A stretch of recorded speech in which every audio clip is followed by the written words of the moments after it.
and be like, okay, this is where he's selling his news. Go in and go, okay, we do this too. If you want, we can do this for you. Right. It didn't matter because he had his own flavor. Okay. Okay. Okay, so it wasn't easy to you could mix the music, but it was a different thing. So anyway, we caught a flight out of San Francisco and went to LAX. I haven't been to LAX, man, since 1985. Oh man, it looks totally different, bro. It looks like a man, like you in a whole different world. It don't look like it was back in the day. Everything is bougie. Is man. Think you're in Beverly Hills now, so bougie out there now. Ain't like it was back in the day. And that's what I'm thinking. Like in Sacramento, they have a couple of different airports. Sacramento International, they got a little one you can fly into. Uh-huh. So what I'm going to do, my name's Rob. What Okay. I'm going to do is I'm going to check out the flights. I'm going to see if there's a flight I can get out. Mm-hmm. Come out, look at the bad boy. Mm-hmm. Um, the only thing I'd be really if I'm not I don't like I usually always pay what a guy is asking. If I see something, I say okay, check this out. It's on me, of course. Not that I like, but and there's things that don't cost that I can do. Right. Um, and I look at some of these, and they're prone for rust in only a couple of spots. Yeah, this Very one front of got the rust hood. around the rear window, but it's a California car. But with car been sitting, bro, like 35 years. But the The floors are back not window, told. The floors it's not gonna have told. some rust. That's okay. I know how Yeah. to deal with that. Okay. The the hood curves at the bottom as it goes out from the cowl out over the grill. Right. It curves back and it holds water there, and they rust. And the 65 is a specific year for almost all the parts, Right. which It's one of one. It's one of one one. of one, man. Ain't no. Yeah, but I can see some pictures of underneath the hood. I think I got some pictures on my phone. I can see some pictures underneath the hood. Right. I see them, and so I can see some rust on the hood. Who cares? But, and the thing is, every time I try calling these parts for these cars, everyone keeps warning me about 65 is a 65. Come on. All right, so be prepared. You just can't go buying a bumper for this and thinking it's going to work. Right. So I'm like, okay, well, whatever. So what I'm doing is realistically, and it's a matter of how you find it, right? Right. I found a guy who's got a hood for $200. When I Oh. looked at it, it's rusted up. I ain't gonna buy it Okay. because you get a certain set of rust, a certain amount of rust, and you really can't fix it. You got to Right. cut it out. It's a Right. pain in the butt to cut at the front. Right. Right. Right. Right. But here's what's really cool, man. There's a guy here in Rancho Cordova, outside of Sacramento, Uh huh. and they do spray metal. So if you got Huh? pitted, Spray metal? yeah, you never heard of that? No, hell no, Rob. Spray. What's that? Spray metal? Oh, this is some cool shit. Okay, so if you got floorboards and they're all rusted up, Uh and huh. by the time you sandblast it, you got a bunch of little holes, Right. right? Right. Little pits here. They spray this liquid metal, and it sprays out. What? Yep. So my cousin he's doing a 70 Firebird, and he Ooh. started cutting quarter panels and stuff, Uh huh. and I told him stop. Just stop. Thank God I showed up because he's cutting it, but it's not cut off. Oh. And then I Okay. said, check it out. So we went over to Rancho Cordova. I showed him this stuff. He freaked out. He's been on a waiting list for a year and a half. Huh? Yeah, but his time has now come. So now he's Okay. due because he's coming to me for a car rotisserie. Oh, okay. Okay. Okay. I'm in Cool. Reno. He's going, hey, I'm ready to take this thing down there. I said, you don't need that, man. You just need a dolly. You put the car in the dolly. You take it down there. Don't worry about it. You don't need a rotisserie. So so the thing is, they got the spray metal. So some of these cars, like yours, uh-huh. the way that they make them, these cars, you have access to some stuff, other stuff you don't. Right. It's not like a Camaro where you can see the inside of the quarter. Right. Your sail panels are so big on these cars, and they tend to rust there too. Uh-huh. But all in all, here's what's cool. I'm looking at this car, and the thing that really bites my monkey right now Uh-huh. is there's a tree over it. It makes me feel like Oh. I'm in Santa Clara. Oh, okay. Because, okay, back in the day, this is what the old ladies would do. They'd park their cars under a tree so all the heat and stuff wouldn't get to the interior. Right. So this brings back a lot of good memories for me. I'm really digging what I see. Oh my God. Okay. Hey. You got a stone wall behind the car, right? And I'm from Portugal, man, and that's how they make walls over there. The neighbors, they divide their property by making stone walls out of lava rock. And that's what Really? that look like. So this thing's got a flavor to me of being like stuck somewhere in Italy, and you're Wow. over there in L.A. Right, right, right. Because a lot of people be like, man, where's that? Cause they kind of looking at the backdrop and they looking at the tree how it's hanging over the car. Like, where's this? Where's this at? I said, man, this is L.A., man. This is L.A. Yeah, I got a grapevine on the other side of the wall. You know, Yeah, that's funny stuff. yeah. So I'm digging this, and here's what would happen: I'd fly out, look at this bad boy, dig Mhm. it, give you either a cashier's check that comes from a credit union that I do my business with right here, Greater Valley, Nevada. Right. The cashier checks from a freaking credit union, you're golden, baby. Okay. But then I would hire a company to, of course, transport it because I ain't gonna. I am so sick and tired of doing the road trip shit. So I've been there, done that, man, Right. and I'm over it. And so I would hire a transport company. They would just pick it up, deliver it, be done. Boom, there you go. Right. Right. They got the one that the one you already got some context one because I got the one. It's the one called, is it called U Ship or U something? They do a lot of stuff. They got like a kind of like a shipping broker company major. They locate out of Texas, but they got people all over the nation. Unless you already got somebody already that can No, do it no. for If you you. got somebody, I'll go with what you got. If you're saying so. Yeah, they'll bid on it. Yeah, cause they'll bid on it. How they put it out there. Then whoever can give you the best deal, that's the person you can go with. And you also can check their rate, their rankings. I forgot the Yeah. name. It's called U Ship. It's called U Ship or something like that. It's online. I got a friend of mine. He's out of Vegas. Oh, really? Yeah, Okay. he's a dragster dude, and he's got a couple of trailers. And Oh, when that's he comes cool. out of Vegas, he goes to Pomona. Okay, I ain't to gonna the bug. fairground, to Pomona swap meet. Yeah, Pomona. I've never been to the Pomona swap meet. Is Oh that yeah, pretty Pomona big? swap meet is cool, man. I mean, shit, the COVID kind of killed it off for a minute, but it had on one swap meet in January. It was so many people, man. They had to shut it down. They couldn't let nobody else in. There was so many people up in there because they didn't have a swap meet like in 2 years. I'm gonna tell you like this, okay? We all got COVID, man. We all got it. It is what it is. It's like pollen being blown all over the world. Okay, Right. that's what it is. You know, and so everybody, you, me, I got bronchitis, man. If I get COVID, I'll die. Okay. Right? Supposedly, but the thing is, everybody has different comorbidities, Uh huh. and if you have a comorbidity, then it can affect you based on your age or how well you're doing. So Okay. Okay.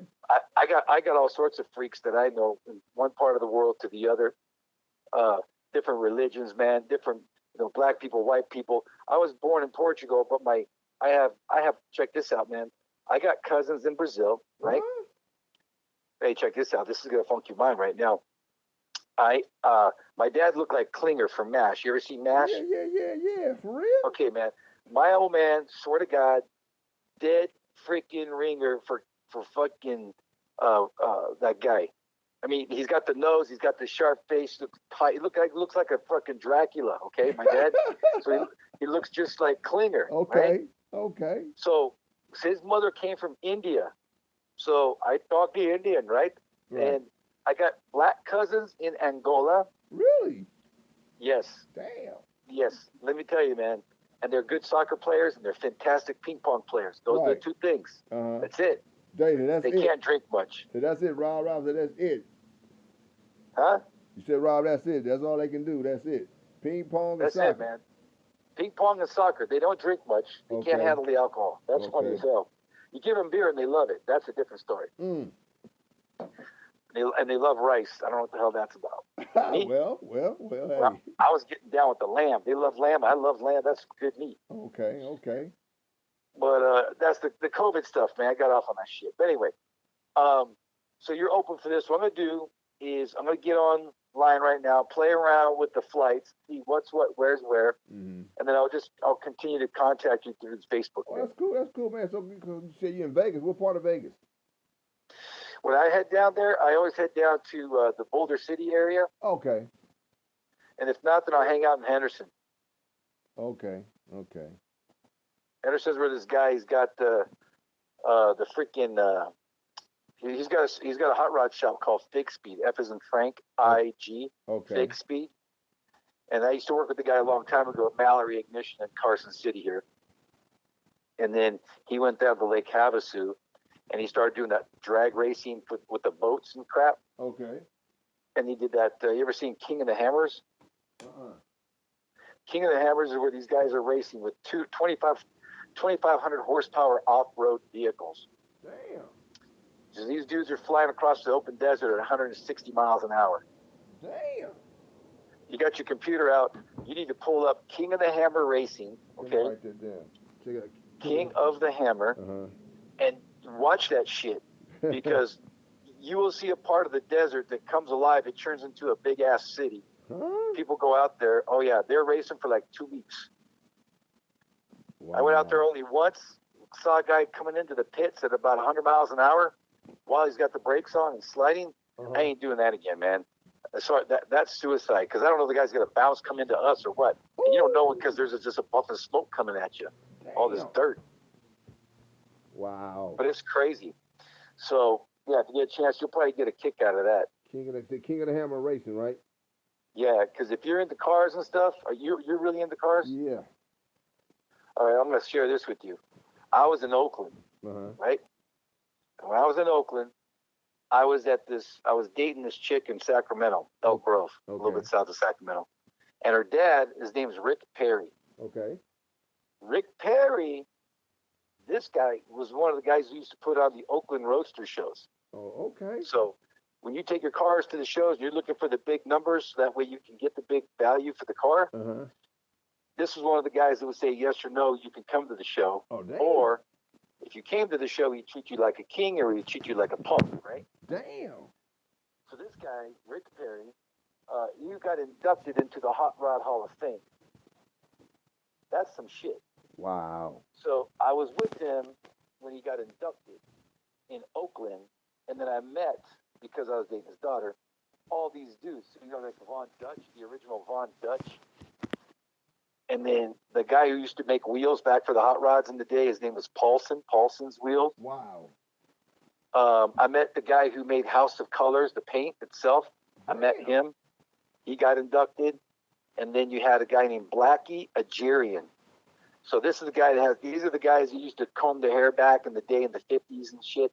And they would have the American graffiti cars and, you know, hang out at diners like Mel's Diner and shit back in the day. Right. So all these guys are being inducted. And while they're being inducted in the Hot Rod Hall of Fame, they have their leather jackets, you know, and they got all these pictures of what they used to do for racing and this and that. And man, I'm gonna tell you, man, that was pretty badass to be amongst those kind of guys, you know. And there was this one dude who got inducted, a brother, and his name was Cordell. Cordell was one of the guys that they could not beat racing. Okay, and this is where they say it's about the driver, it ain't about the car. Right. So this brother guy, his name was Cordell, and Rick introduced me to him, says, this is the only guy I could not beat. Wow. I was like, what are you talking about? So he says, this guy, we put him in any car. I put him in my cars. I put him in my buddy's cars. We put him in cars that we thought he'd lose, and he would win. Wow. He did not get inducted into the Hot Rod Hall of Fame. That? So we were sitting there going, I was like, okay, so they were trying to petition and say this shit about him getting in there. So they're making a category for this guy specifically for racing, so he would get in. Right. And he got in. Wow. That was some cool shit. So you're telling me you guys have got balls enough, whether he was black or not, that you guys respected the guy who beat you all the time, and they thought it was important. Not the Hot Rod Hall of Fame, but the guys who were being inducted thought it was important that that category or a person should be recognized for that, for street racing. Man. That was some cool shit, man. So what kind of car was he racing out of? You know what kind of car the guy had that he's racing Back out of? Back in the day, this dude, because his dad was Oldsmobiles and Pontiacs. Oh, okay. Oh, not a Buick. Wow. Oldsmobile and Pontiac. Damn. Okay, and I remember that when I was talking to him, because I was trying to talk. I have a '71 Barracuda. And you know, he's like, "Oh yeah, that Hemi motor's all good." But I'm like, "What do you mean?" It's like, "Isn't that the ultimate motor?" So, "Oh hell no." He says, "A Pontiac HD." I said, "HD," and all the other old guys that were looking at me, going, "Yeah, that's yeah." They go, "Yeah, that'll do it." So Pontiac HD motor. If you could ever find one of those, like if I'm on the line and I'm trying to find a car like a Trans Am with a Pontiac HD in it, that's the shit. Well, You're talking about that 455, right? Yeah, big ass, but it's an HD 455. Oh, so what's right? the difference? Yeah, and Pontiac had its version too. Oh, okay, So I never knew that. they're monsters, and you get that shit with you put up against a Hemi, it'll eat a Hemi. Really? I never knew that. I didn't know that either. I was just getting schooled. Like some old man in Reno was telling me I'm driving a girl's car. And I'm like, what? He's all, you're driving a girl's car. We call those pony cars. I go, yeah, I know. He's all, yeah, the girls used to drive those cars. Wow. And I'm looking at his Plymouth Savoy, this big old boat with the cross ram induction and shit. Oh shit! That's what that do with the double carburetors, huh? Double carburetors. One's flying to one side, the other one's flying to the other side. Damn. And he's going, like D-bodies, the big old cars, Road Runners and Chargers and shit. Yeah. He's going, the Furies. He's like, Cornets, Polaras and shit. He's all, that's a man's car. You drive the family in the car, and on weekends you just slap the slicks on that thing and go. Wow. That's a man. And I was like, oh shit. So see that's the thing about this. The Buick, the Riv, is the respect. To me, I'm thinking it transcends a lot of respect, like the Sammy Davis Jr., the freaking Rat Pack, that kind of classy bow tie that's loose around your neck shit. Right. And you're cruising that bad boy. That's what I'm seeing with that. Right. Man, that's the flavor, that's the look, that's the thing. So I'm excited about it. So I'm gonna see if I catch that flight. I'll hit you up on the Facebook thing here, and we'll see if we can close a deal. All right, man. Take care, Rob. Thanks for calling, man. Thanks for the stories. Thank you. All right. Thanks for the time. All right. Bye.